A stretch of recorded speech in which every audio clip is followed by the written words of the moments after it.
Good morning all of you. कल हमने कबीर के बारे में आपको बताया था, कबीर का परिचय हमने दिया था और कवियों के काल विभाजन के बारे में बताया था। कबीर भक्ति काल की निर्गुण भक्ति धारा के प्रमुख कवि माने जाते हैं, ये भी हमने कल आपको बताया था। आज हम साखियों की चर्चा करेंगे। कल जो चर्चा हमने की उसे केवल आपको सुनना था, कॉपी में नहीं लिखना है। पहले जो 3 चैप्टर गद्य के हो चुके हैं उन्हें गद्य खंड की कॉपी में लिखना था और ये काव्य खंड की कॉपी में लिखेंगे। जैसा लिखा हुआ है पहले आप पूरी साखी लिखेंगे और इसके बाद आप साखियों का भावार्थ लिखेंगे। वीडियो को आप सुनते जाएंगे और इसके बाद आप लाइन टू लाइन भावार्थ लिखेंगे। मान सरोवर सुभर जल हंसा केली कराही, मुक्ता फल मुक्ता चुगै अब उड़ी अनत न जाही।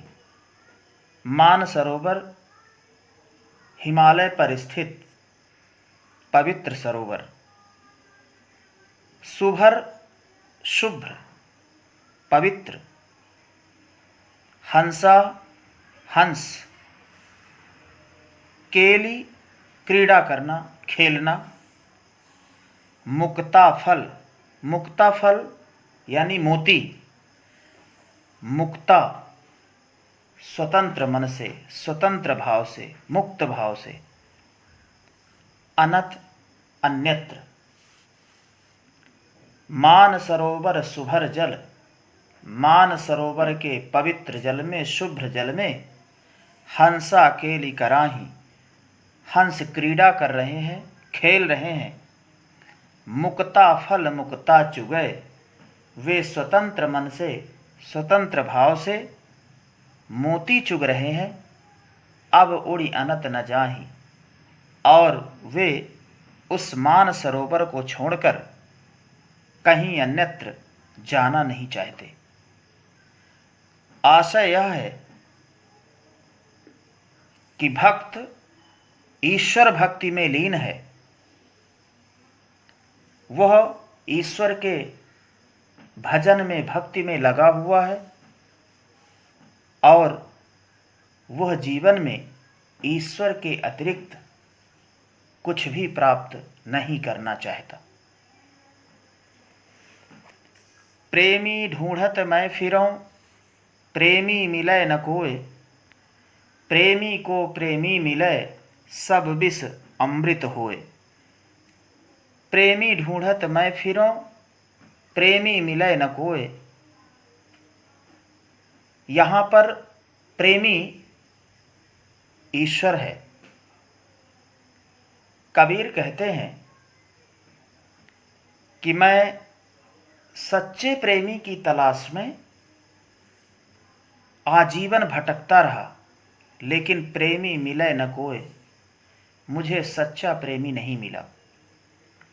प्रेमी को प्रेमी मिले, जब किसी प्रेमी को सच्चा प्रेमी मिल जाता है तो सब विष अमृत होए, तो उसके मन में बसी हुई विष रूपी दुर्भावनाएं, बसे हुए दुर्विकार अमृत रूपी सद्भावनाओं में, सद्विचारों में परिवर्तित हो जाते हैं। आशय यह है कि कबीर कहते हैं कि मैं ईश्वर की तलाश में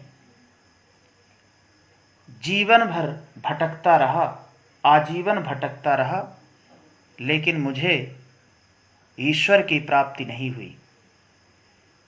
जब किसी भक्त को ईश्वर की प्राप्ति हो जाती है, जब किसी भक्त को ईश्वर मिल जाता है, तो सब विष अमृत होए, तो उसके मन में बसी हुई दुर्भावनाएं, दुष्ट वासनाएं अमृत रूपी सद्भावनाओं में, अमृत रूपी सद्विचारों में परिवर्तित हो जाती हैं। हस्ती चढ़िए ज्ञान को सहज दुलीचा डारी, स्वान रूप संसार है भूकन दे झखमारी। हस्ती हाथी, सहज दुलीचा डारी, दुलीचा कालीन चादर, डारी डालकर, स्वान कुत्ता, झखमारी मजबूर करना, विवश करना। इस साखी में कबीर साधक को संबोधित करते हुए कहते हैं, भक्त को संबोधित करते हुए कहते हैं कि हस्ती चढ़िए ज्ञान को, तुम ज्ञान रूपी हाथी पर सवार होकर सहज दुलीचा डारी, उसके ऊपर समाधि रूपी आसन, समाधि रूपी कालीन बिछाकर, चादर बिछाकर ईश्वर प्राप्ति के मार्ग में निरंतर चलते रहो। स्वान रूप संसार है, यह संसार तो कुत्ते के समान है। भूकन दे झखमारी, जो किसी को देखकर भौंकता रहता है।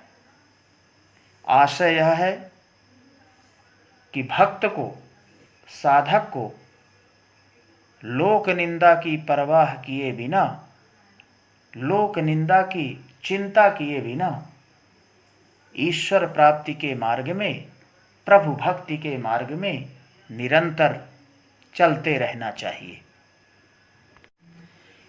एक बार इनको पुनः देखेंगे, आप कैसे कॉपी में लिखेंगे। मान सरोवर सुभर जल, मान सरोवर के पवित्र जल में हंस खेल रहे हैं, क्रीड़ा कर रहे हैं। वे स्वतंत्र मन से, स्वतंत्र भाव से, मुक्त भाव से मोती चुग रहे हैं और वे उस मान सरोवर को छोड़कर कहीं अन्यत्र जाना नहीं चाहते।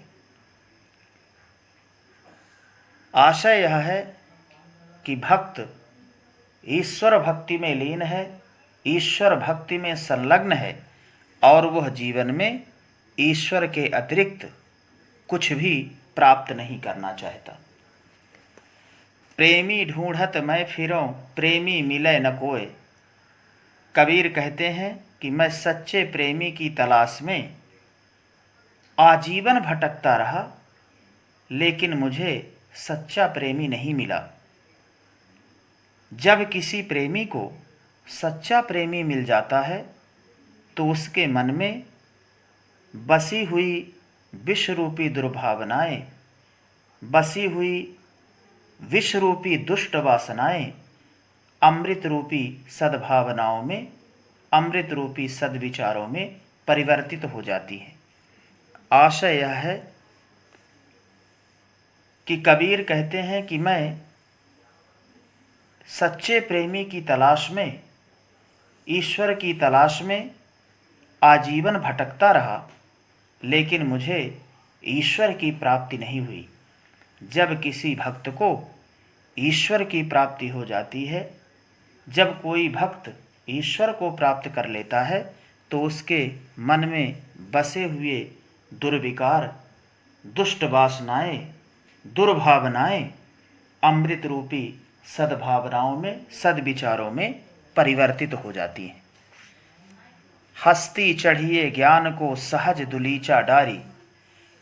कबीर साधक को संबोधित करते हुए कहते हैं, भक्त को संबोधित करते हुए कहते हैं कि तुम ज्ञान रूपी हाथी पर सवार होकर उसके ऊपर समाधि रूपी, कालीन रूपी आसन बिछाकर ईश्वर प्राप्ति के मार्ग में निरंतर चलते रहो। यह संसार कुत्ते के समान है, जो किसी को भी देखकर भोंकता रहता है।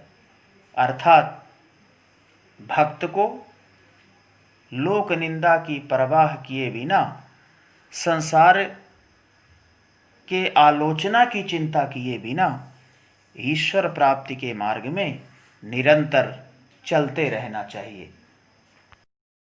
ये तीनों साखियों का भावार्थ आप कंप्लीट कर लेंगे और इसके बाद हम कल चर्चा करेंगे।